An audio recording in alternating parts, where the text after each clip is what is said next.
और वंदे मातरम पर महाभारत शुरू हो चुकी है। दरअसल ये वाकया 15 अगस्त का है, मगर सियासत ने जोर आज मारा। भाजपा के धुरंधरों ने एक बार फिर पंजाधारियों पर कड़ा प्रहार किया है। वंदे मातरम के अपमान का आरोप लगाते हुए भाजपा ने कांग्रेस दिग्गजों पर निशाने साधे। भाजपा नेताओं के बयान आपको सुनाएंगे, मगर उससे पहले आप इस कहानी को समझिए। दरअसल ये कहानी कुछ इस तरह से है। कल नई दिल्ली के इंदिरा भवन में स्वतंत्रता दिवस समारोह की तस्वीरें सामने आई तो इसे लेकर सियासत तेज हो गई। इंदिरा भवन में कांग्रेस अध्यक्ष मल्लिकार्जुन खड़गे, सोनिया गांधी और लोकसभा में विपक्ष के नेता राहुल गांधी ने समारोह में हिस्सा लिया। मगर इस समारोह के क्लिप को लेकर भारतीय जनता पार्टी ने कांग्रेस पर निशाना साधा। बीजेपी ने कांग्रेस नेता सोनिया गांधी पर पार्टी के स्वतंत्रता दिवस कार्यक्रम में वंदे मातरम का पूरा वर्जन गाए जाने पर आपत्ति जताने का आरोप लगाया। आपकी टीवी स्क्रीन पर जो तस्वीर है, ये वो ही वीडियो है जिस पर सियासी जंग तेज हो चली है। कांग्रेस मुख्यालय में 80वें स्वतंत्रता दिवस समारोह के दौरान जब राष्ट्रीय गीत वंदे मातरम गाया जा रहा था, उसी समय कांग्रेस अध्यक्ष मल्लिकार्जुन खड़गे और सोनिया गांधी के बातचीत करने पर विवाद खड़ा हो गया। बीजेपी ने इसे लेकर कांग्रेस से माफी मांगने की मांग की है। बीजेपी प्रवक्ता प्रदीप भंडारी ने आज प्रेस कॉन्फ्रेंस कर कांग्रेस पर 140 करोड़ देशवासियों का अपमान करने का आरोप लगाया। उन्होंने कहा कि कांग्रेस ने सिर्फ स्वतंत्रता सेनानियों का ही अपमान नहीं किया, बल्कि देश के संविधान का, एकता और अखंडता और 140 करोड़ लोगों का भी अपमान किया। ध्यान से आप देखिए, क्योंकि इसके बाद कई कांग्रेस पार्टी ने स्पष्टीकरण देने का प्रयास किया। मैं फ्रेम बाय फ्रेम आपको यह बताना चाहता हूं कि कांग्रेस ने सिर्फ फ्रीडम फाइटर्स का ही अपमान नहीं, इस देश के संविधान का, इस देश की संप्रभुता, अखंडता का और इस देश के 140 करोड़ देशवासियों का अपमान किया है वंदे मातरम के उद्घोष का विरोध करते हुए। और यह सोनिया गांधी और राहुल गांधी ने किया है। प्रदीप भंडारी ने इस पूरे मामले को सबूतों के साथ पेश किया। उन्होंने बताया कि कैसे सोनिया गांधी उंगली दिखाकर धमकाने की कोशिश भी करती हैं। अगर आप देखेंगे ध्यान से उस वीडियो को, जब वंदे मातरम का उद्घोष चल रहा था कांग्रेस पार्टी हेडक्वार्टर्स में, सोनिया गांधी यहां पे सामने इंडिकेट करती है, हाथ दिखाती है कि रुक जाओ। वो इशारा करती है कि वंदे मातरम को कांग्रेस पार्टी हेडक्वार्टर्स में रोका जाना चाहिए। फिर जब वहां पे नहीं सुना जाता है, फिर वो वापस से दूसरी बार इशारा करती है और कहती है कि रुकना अनिवार्य है।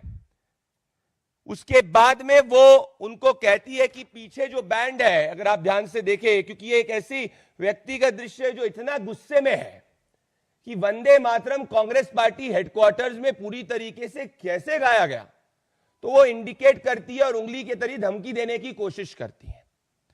जब वहां से सब कुछ नहीं सही होता तो फिर वो राहुल गांधी की तरफ देखती है और बाकी के जो कांग्रेस नेता उनके साथ में खड़े हैं उनकी तरफ देखती है और अपना गुस्सा प्रकट करती है। इस मामले को लेकर उन्होंने राहुल गांधी पर भी आरोप लगाए और बताया कि कैसे उन्होंने 140 करोड़ देशवासियों की देशभक्ति के भाव का अपमान किया है। वंदे मातरम का उद्घोष कंप्लीट होता है, ये लोग साथ में मिलते हैं। यहां ध्यान से अगर आप देखेंगे, खड़गे जी हैं, सोनिया गांधी, राहुल गांधी है।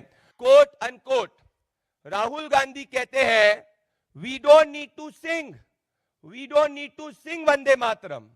पहले तो राहुल गांधी जी, ये कोई गाना नहीं है, ये भारत के स्वतंत्रता सेनानियों का उद्घोष है।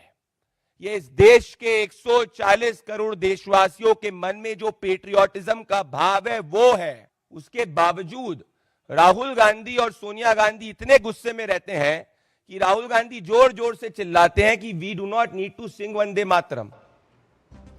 कांग्रेस के मुख्यालय में स्वतंत्रता दिवस के मौके पर आयोजित ध्वजारोहण समारोह के दौरान वंदे मातरम के पूर्ण गायन को लेकर भारतीय जनता पार्टी और कांग्रेस के बीच एक नया राजनीतिक विवाद खड़ा हो गया है। इस पर बीजेपी ने सोनिया गांधी पर राष्ट्रीय गीत का अपमान करने का गंभीर आरोप लगाया। बीजेपी सांसद मनोज तिवारी ने कांग्रेस पर निशाना साधते हुए कहा कि कांग्रेस का इतिहास हमेशा से राष्ट्रवाद और राष्ट्रीय प्रतीकों को टुकड़े टुकड़े करने का रहा है। वंदे मातरम के समय जो कांग्रेस ने परिचय दिया, जो सोनिया जी ने परिचय दिया, जो खड़गे जी ने परिचय दिया, शुरुआत तो सोनिया गांधी जी से होती है। ये वंदे मातरम का पहले भी लोग टुकड़ा टुकड़ा कर चुके थे। कल जैसे ही वंदे मातरम के बाद दूसरा स्टेंजा शुरू हुआ कि कोटि कोटि कंठा कल कल निनाद करा ले, उतने में जैसे लगा कि सोनिया जी को कितना बुरा लग गया। तुरंत मुड़ करके अरे रोको, ये कौन पूरा बजा रहा है। कांग्रेस के एक परिचय से स्तब्ध भी है। ऐसे भारत विरोधियों को, भारत विरोधी पार्टियों को देश की जनता जवाब देगी। और शैलेंद्र मिश्र इस वक्त हमारे साथ जुड़ रहे हैं और जानकारी के साथ। शैलेंद्र, अब ये विवाद बढ़ता हुआ साफ तौर पर नजर आ रहा है, जिस तरह से आरोप लग रहे हैं, और इस पूरी वीडियो को लेकर जिस तरह से आप एक भाजपा की प्रेस कॉन्फ्रेंस भी हुई है, अभी क्या कुछ स्थिति निकल कर आ रही है? लगातार आरोप लग रहे हैं कांग्रेस की तरफ से। सबसे पहली बात, कोई स्पष्टीकरण आया है इसको लेकर? और साथ ही इस वीडियो को लेकर जिस तरह की बात निकल कर आ रही है, उसको लेकर क्या कुछ कहना है कांग्रेस का? देखिए, जब ये वीडियो सामने आया और जब विवाद हुआ, तब जयराम रमेश ने सफाई दी, कांग्रेस के बाकी नेताओं ने सफाई दी और अलग अलग बात कहते नजर आए। जयराम रमेश उस वक्त कह रहे थे कि कुर्सी मल्लिकार्जुन खड़गे के लिए सोनिया गांधी मांग रही थी, और उसके बाद हमने देखा कि मल्लिकार्जुन खड़गे ने बाद में तकरीबन 25 मिनट तक खड़े होकर मीडिया को संबोधित किया। तो वो कुर्सी कहाँ चली गई, बीजेपी ये पूछ रही है, और अन्य नेताओं ने दूसरी बात कही। तो कांग्रेस की सफाई में ही अपने आप में सवाल खड़े होते हैं। और जो वीडियो सामने आया जिसमें आवाज है, बाद में राहुल गांधी ने जिस तरह से कहा, जो उस वक्त के वहां पर ऑडियो रिकॉर्डिंग हो गई कैमरे में कि we don't need to sing, तो इस पर अब बीजेपी कह रही है कि उनको ये समझना चाहिए कि राष्ट्रगीत है, उसका गायन तमाम करोड़ों लोगों के लिए, देशभक्त के लिए एक बहुत ही आदर का विषय है। और इससे पहले अगर आप जाएं, हम जानते हैं कि इससे जुड़ा राष्ट्रगीत को के संपूर्ण गायन को अनिवार्य करने से जुड़ा जो बिल था, जिसमें अगर कोई अपमान करता है तो उसको 3 साल की सजा का प्रावधान है। ये जब बिल पारित हो रहा था संसद में, लोकसभा में, तो उस वक्त कांग्रेस ने वॉकआउट किया था। हालांकि कांग्रेस का वॉकआउट, कांग्रेस का हंगामा हम जानते हैं कि काफी दिनों से चल रहा था। तो ऐसे में कांग्रेस पर ये सवाल अब उठेंगे कि आखिर उसने क्यों इस विधेयक का उस वक्त बैठकर संसद में समर्थन नहीं किया। और इससे पहले भी आप इतिहास में अगर चले जाएं, जब 150 वर्ष पूरे होने पर चर्चा हुई थी, तब भी ये बात बीजेपी की तरफ से उठाई गई थी कि किस तरह से तुष्टीकरण के दबाव में उस वक्त नेहरू जी ने संपूर्ण गायन की जगह पर शुरू के छंद उसका एक तरह से गायन के लिए जो कांग्रेस में जो कार्य समिति में फैसला हुआ था कि किस तरह से शुरुआती छंदों को ही कांग्रेस के कार्यक्रमों में गाया जाएगा, ये बात कही गई थी। और ये दरअसल एक तुष्टीकरण की मानसिकता कांग्रेस पार्टी की दिखाता है। और केरल में हम जानते हैं कि सरकारी कार्यक्रम में अभी आरोप लग रहे हैं कि वहाँ राष्ट्रगीत गाया ही नहीं गया, बजाया ही नहीं गया। तो फिर अब कांग्रेस की वहाँ सरकार है तो कांग्रेस को जवाब देना होगा। ये वही केरल है जहाँ पर कांग्रेस पर ये आरोप लगे थे कि उसने मुस्लिम लीग से समझौता किया था चुनाव जीतने के लिए। हम जानते हैं कि वही कांग्रेस है, जो वही केरल में कांग्रेस है जहां पर राहुल गांधी और सोनिया गांधी चुनकर आ चुके हैं देश की संसद में। तो फिर सवाल तो उठेगा। बिल्कुल। और शैलेंद्र, यहाँ पर तस्वीरें साफ तरह से कहती हैं। अब तो वीडियो आया है। बिल्कुल शैलेंद्र, यहाँ पे वीडियो में साफ तौर पर दिख रहा है कि गायन के वक्त दोनों बातचीत कर रहे हैं, खड़गे और सोनिया गांधी। साथ ही we do not need to sing Vande Mataram, इसको लेकर भी ये भी जो आवाज है वो बिल्कुल साफ है। बहुत वोकल है राहुल गांधी इन दिनों, काफी वीडियो बनाते हैं, हर बात पे वीडियो बनाते हैं, सबका सवालों के जवाब देते हैं। अब इस विवाद के बाद क्या वो आए हैं सामने? देखिए, राहुल गांधी तो नहीं आए, लेकिन कांग्रेस की तरफ से कई नेताओं ने सफाई दी है।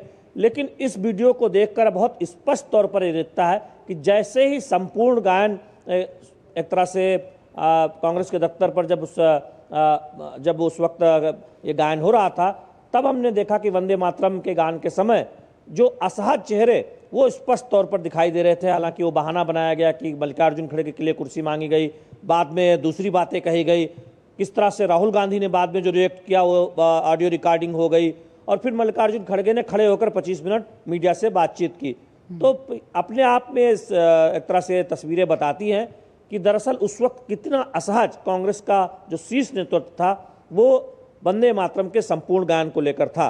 और ये सवाल इसलिए भी बहुत गंभीर हो जाता है कि ये तो तस्वीरें हैं, वीडियो है, सामने आ गया, लेकिन इससे पहले के तमाम जब भी वंदे मातरम को लेकर कोई दृष्टिकोण रखने की बात आई है, कांग्रेस पार्टी उससे बचते नजर आई है। और कांग्रेस ने तो अपनी कार्यसमिति में संपूर्ण वंदे मातरम की जगह पर उसके शुरुआती छंदों को ही मंजूरी दी थी और वर्षों तक उसे ही गाया गया था। तो कांग्रेस पार्टी इन सवालों से बच नहीं सकती कि संपूर्ण वंदे मातरम गायन में उसको क्या दिक्कत है, वो तो साफ नजर आती है। और बीजेपी का यही आरोप है कि ये एक दरअसल एक वर्ग को तुष्टीकरण की पराकाष्ठा है, इसीलिए आपको ये दिक्कत थी। और इसीलिए आपकी पार्टी की सरकार यानी कांग्रेस की अगुवाई वाली जो सरकार है केरल में, वहां जो कुछ कल हुआ तो वो अपने आप में दिखाता है कि कांग्रेस पार्टी की जो सोच है वो क्या है, वो किस तरह से एक देश विरोधी सोच है। इस बात का आरोप भी आज बीजेपी की प्रेस कॉन्फ्रेंस बिल्कुल। और यहाँ पर जिस तरह से भाजपा हमलावर नजर आ रही है साफ तौर पर शैलेंद्र, और जब बिल पास हो चुका है ऐसे में क्या भाजपा इसको लेकर किसी तरह का कानूनी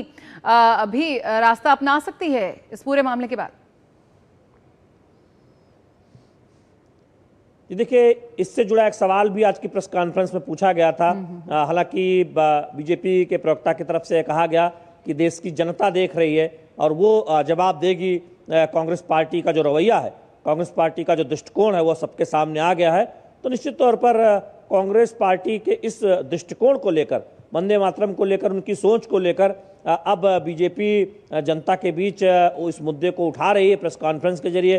और केरल में हम जानते हैं कि बीजेपी इसको लेकर एक बड़ा अभियान भी चलाने जा रही है। तो निश्चित तौर पर कांग्रेस पार्टी का क्या दृष्टिकोण है, उनके शीर्ष नेताओं का, गांधी परिवार का क्या दृष्टिकोण है, ये बताने की कोशिश की जाएगी। और अब ये जो वीडियो सामने आया है तो उसे भी स्पष्ट तौर पर जनता से अपील की जाएगी कि देखें किस तरह से उस वीडियो से साफ जाहिर होता है कि कांग्रेस के शीर्ष नेतृत्व का दृष्टिकोण, उनकी सोच, उनकी मानसिकता क्या है।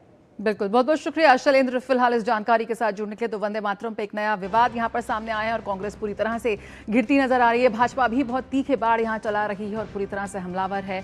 सिर्फ दिल्ली नहीं बल्कि केरल से भी इस तरह की खबरें सामने आई कि किस तरह से वंदे मातरम का यहां पर घोर अपमान किया गया। मिड डे प्राइम में खबरों का सिलसिला जारी रहेगा, रुकेंगे